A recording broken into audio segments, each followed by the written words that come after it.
couple years ago, when I was invited to my first black tie event, my boss asked me, "So Wayne, you do have a tux, right?" And I was like, "What is a tux?" And I remember my boss just handed me Josh's number and goes, "Okay, say no more, just call this number." That's when I made my first appointment with Josh. And right before I came in, I was picturing, the scene you would see in Kingsman or Suits. A kid called a mysterious number and showed up in this high-end fancy tailor shop. A 75-year-old man walked out with a pocket watch on hand and bashed in my outfit verbally with heavy British accent. That's what's in my mind before I walked in. And then I saw Josh. He was like, "Hey, how's it going? I'm Josh." I suddenly felt much more comfortable, and then we went ahead and created this stunning tuxedo. Thanks again for the great works. Absolutely, yeah.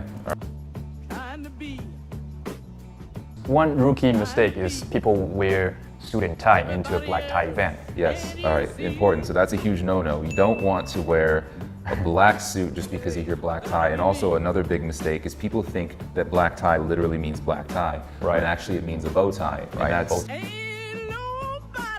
one big tip that I can give, and the things to not do in fashion are actually just as important, if not more important than the things that you should do. Right. I would say not to be too matchy-matchy with those things.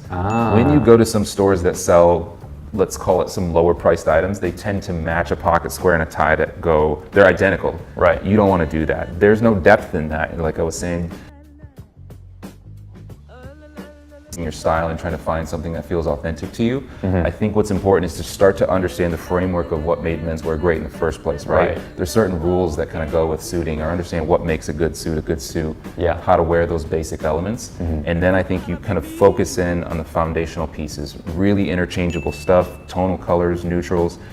After that, then you can start to explore different trends, but only one at a time. This is big advice that I give to people. If the trend is camouflage and cropped pants and extra tight and pink puffer jackets, whatever, like, don't do all of those things at once, because you're gonna look like a fool. Because what happens is, not only within your own culture and your own community, people will think like, what is Wayne doing? This is too much. He's having a crisis, like what's wrong with him?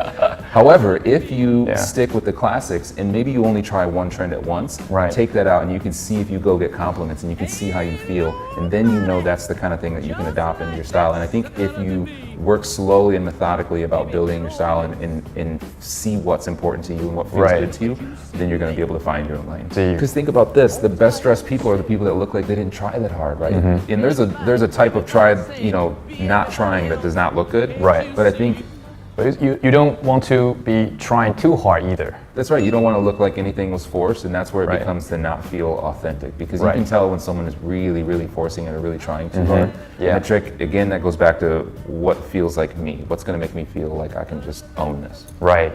Exactly.